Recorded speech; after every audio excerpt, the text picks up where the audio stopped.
आपको सबको नमस्कार। कैसे हैं आप सब लोग? मुझे भी कोरोना हो गया था और लगभग 7-8 दिन में होम आइसोलेशन में रहा। आप सबकी खूब दुआएं मिली, आपका खूब आशीर्वाद मिला, आपकी सबकी शुभकामनाएं आ रही थी, उसके लिए आप सबका बहुत बहुत शुक्रिया, तहे दिल से शुक्रिया। मुझे लगभग 2 दिन बुखार रहा, उसके बाद मैं ठीक था लगातार, लेकिन जो कोविड के प्रोटोकॉल हैं उसके हिसाब से मैं 7-8 दिन होम आइसोलेशन में रहा। अब मैं वापस आप सबकी सेवा में हाजिर हूँ। आप सब लोगों की शुभकामनाओं के लिए बहुत बहुत शुक्रिया। लेकिन दिल्ली में जो कोरोना की रफ़्तार बहुत ज़्यादा तेज़ी से बढ़ रही है, उसको लेके मैं हमेशा से चिंतित था। हालांकि मैं होम आइसोलेशन में था, लेकिन फ़ोन के ऊपर मैं लगातार अ, अपने सभी ऑफिसर्स से, चीफ सेक्रेटरी साहब से, हेल्थ मिनिस्टर से, सबसे लगातार संपर्क में था। जो जो इंतज़ाम किए जा रहे हैं और जिस तरह से कोरोना की स्पीड बढ़ रही है उसके ऊपर मैं नज़र रखे हुए था। दिल्ली के अंदर जो कोरोना की, पूरे देश में कोरोना बहुत तेज़ी से बढ़ रहा है, दिल्ली में भी बहुत तेज़ी से बढ़ रहा है। रफ्तार बहुत ज़्यादा तेज़ है। मैं देख रहा था कि कल वाला जो हेल्थ बुलेटिन था उसमें लगभग 20,000 के करीब केसेस आए थे, और आज शाम को जो हेल्थ बुलेटिन आएगा उसमें लगभग 22,000 केसेस, पिछले 24 घंटे के 22,000 केसेस आएंगे। तो डेली बहुत तेज़ी से केसेस बढ़ रहे हैं, जिसको, जो एक चिंता का विषय तो है, लेकिन जैसे मैंने पहले भी बोला था, घबराने की बात नहीं है। जब मैं बोल रहा हूँ घबराने की बात नहीं है, तो मैं सारा डेटा एनालाइज करके बोल रहा हूँ। पिछली जो वेव आई थी अप्रैल मई में, उसमें 7 मई को इतने ही डेली केसेस आते थे, 20,000 के करीब। जैसे अभी 20,000 केसेस आए कल, 20,000 cases per day daily cases आए। 7 मई को भी 20,000 केसेस आए थे पिछली वेव में, लेकिन 7 मई को 341 मौतें हुई थी।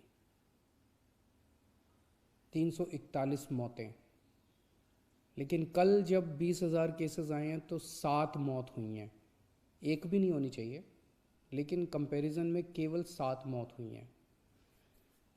7 मई को जब 20,000 केसेस आए थे तो लगभग 20,000 बेड्स दिल्ली में भरे हुए थे, लेकिन कल जब 20,000 केसेस आए हैं तो लगभग 1,500 बेड केवल दिल्ली में भरे हुए हैं।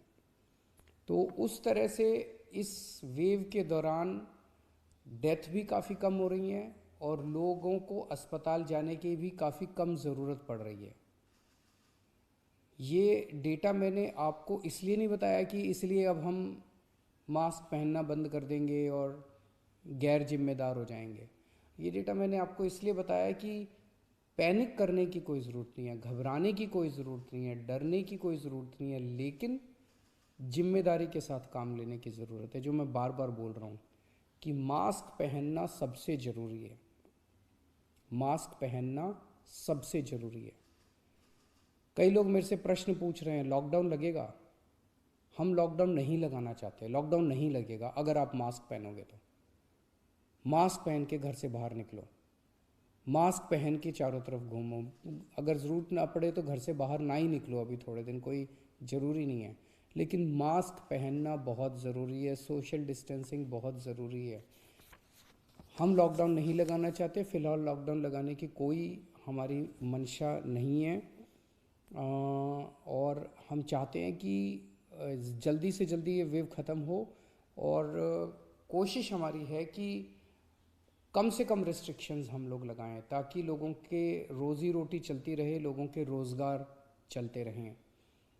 एलजी साहब और मैं दोनों मिलके पूरी सिचुएशन को लगातार हम लोग नज़र रखे हुए हैं। कल हमारी डीडीएमए की दोबारा मीटिंग है, उस मीटिंग में एक्सपर्ट्स के साथ फिर से हम रिव्यू करेंगे सिचुएशन को कि क्या और करने की ज़रूरत है, नहीं है।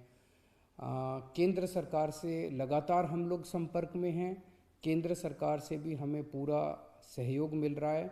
तो सब लोग मिलके, मैं, एलजी साहब, हमारे सारे ऑफिसर्स, केंद्र सरकार, सब लोग मिलके सिचुएशन के ऊपर नज़र रखे हुए हैं और सिचुएशन को कंट्रोल किए हुए हैं। पहले भी हम सब दिल्ली वासियों ने मिलके कोरोना की इतनी बड़ी इतनी खतरनाक लहर थी जो अप्रैल वाली थी, उसको हमने पार पा लिया, तो इस लहर को भी हम लोग पार पा लेंगे। चिंता करने की ज़रूरत नहीं है, लेकिन जिम्मेदारी के साथ काम करने की ज़रूरत है। और जिन जिन लोगों ने वैक्सीन नहीं लगवाया, प्लीज़ जाके वैक्सीन ज़रूर लगवा लीजिए। वैक्सीन लगाने से मतलब ये नहीं है कि करोना नहीं होगा, लेकिन करोना अगर हुआ तो आपको कम माइल्ड करोना होगा, आपकी जान को खतरा नहीं होगा, आपको अस्पताल हो सकता है जाने की ज़रूरत ना पड़े। नमस्कार।